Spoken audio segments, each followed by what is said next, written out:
Andy Johnson. We are going to try to understand dyslexia, what it is or may be. A lot of misconceptions, a lot of myths. First of all, it is not a brain disorder.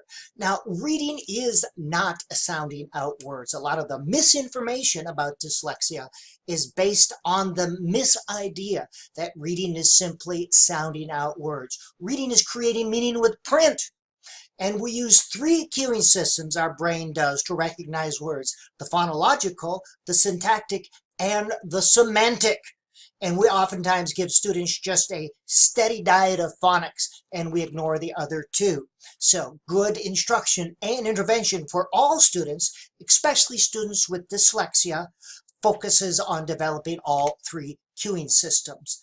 Is it of neurobiological order? Is it a brain disorder? Well, let us understand. An analogy. Imagine there's a girl, we'll call her little Janie. She struggles to play the piano. After taking piano lessons for many years, she can still barely play the piano. Her playing is laboriously slow, uneven, with no sense of rhythm or musicality. Would you consider her disabled? Would you say she has a piano playing disability? Would her brain be thought to be abnormal, dysfunctional, or atypical? Would you think there's something wrong with the development of her brain? Would she have a learning disability? Would you slap a category on her? Would you look for brain imaging research to compare the brains of normal piano players to non-normal piano players to try to understand what's wrong with Janie? Would you send her to a special piano playing classroom to do endless drills involving low-level piano playing skills so that she can catch up with her piano playing peers? Hopefully not. So it is with reading. Some students are naturally hardwired to learn how to read, to learn how to play the piano. Others struggle with it. It is not a sense of brain abnormality. Now, human brains are not naturally wired to read. From an evolutionary perspective, we have been reading for just an eye blink of time for about 4,000 years. We are naturally hardwired to acquire language, but not so reading. A reading disability is a social construct of rather recent origin. 200 years ago, there was no such thing as a reading disability. There may have been a farming disability or a hunting disability or a horse riding disability, but there was no such thing as a reading disability. As well, today, if a person struggles with reading, this is not evidence of a brain abnormality, and we'll explore that in just a minute. What is it? Dyslexia is simply another name for those on the lower end of the reading continuum, generally thought to be 2 or more standard deviations, you see it, from the mean as measured by standardized achievement tests. Simply another term for those with extreme reading problems or reading difficulties. The International Literacy Association, which you can trust and depend on because they have thousands and thousands of scholars and researchers over many years, no empirical basis for the use of the term dyslexic to distinguish a group of children who are struggling from another group who are struggling. There's no empirical basis for this to distinguish this dyslexic group from simply students on the lower end of the reading continuum. I hope I explained that a little better that time. So, what is it? A condition whereby one has extreme problems using the skills or coordinating the strategies necessary to create meaning with print. It is another name for severe reading difficulties or reading disabilities. I prefer SRD, severe reading difficulties. All the brain image research in the world does little to move the field forward in terms of knowing what to do, what type of instruction or interventions are effective in helping struggling readers. Knowing that parts of the brain do or do not light up during single word reading, that does absolutely nothing. And single word reading is something to key in on. So what do we know about dyslexia? First of all, it is not related to visual problems. Students with SRD do not perceive letters backwards or jumble up words to any greater degree than a beginning reader or a reader with similar reading abilities. That is one thing. Two, reading is not a brain disorder. There is little reliable evidence to show that the brains of students with SRD dyslexia are qualitatively different from the brains of other students.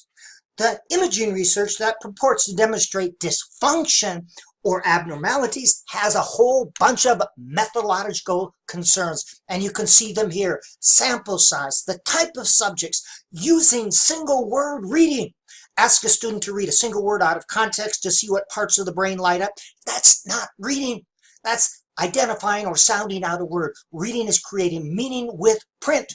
The types of data collected, the overinterpretation of the data, and generalizing that data based on very small sample sizes. Lots and lots of methodological concerns. Now, students with dyslexia often have difficulties in analyzing and manipulating sounds, often have difficulty with the phonological cueing system, but not always. Students with SRD often have difficulties with spelling. Yes, yes, yes. Spelling is ability to store and retrieve letter patterns. So if you have trouble manipulating letter sounds, it stands to reason that you would have trouble with spelling. However, spelling has absolutely nothing to do with creating meaning with print. And in the same vein, weekly spelling tests drilling on these single words in isolation does little or nothing to improve students' ability to spell under real-life writing conditions, and does little or nothing to help students create meaning with print. More stinking phonics is not the answer. Students with severe reading disability are often force-fed a diet of phonics only and low-level reading tests. Now, these may lead to an increase in phonics scores in the short term, but there's little transfer of these sounding out word scores to real life reading conditions. There's little long-term effect, and there is little transfer or effect in their ability to create meaning with print. Phonics instruction is one important part of instruction and intervention for students with SRD. It is one important part, but it should occur within a meaningful context to the greatest extent possible, and phonics should always be one part of a total literacy program that includes practice reading real books, higher level reading skills, writing, and word work that develops all three cueing systems: semantic, syntax, and phonological. There are no standardized pre-packaged programs that are effective in helping students with dyslexia create meaning with print, different from sounding out words. Despite all the research-based claims, in quotation marks, made by commercial programs such as the ones you see here, these claims are usually conducted by people with a financial interest in the outcome. You will find few, if any, of these claims supported by peer-reviewed research. There is no valid research to support the superiority of any of these skills-based programs when compared to a balanced approach to literacy instruction or a meaning-based intervention. There are no standardized one-size-fits-all pre-packaged programs. And so get that out of your head. Students with SRD do not need dramatically different types of instruction.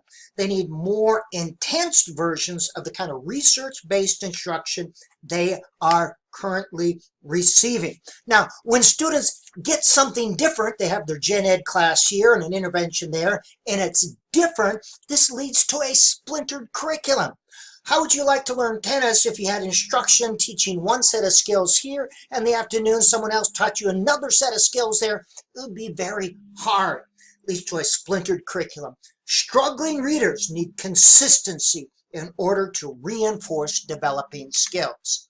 And lastly, students with SRD need more intense instruction. Intensity refers to time time on task, more time engaged in authentic literacy activities, reading real books and writing for real purposes, and smaller bits of instruction. This is the type of thing that happens in RTI 2 and RTI 3. Dyslexia is not a brain disorder.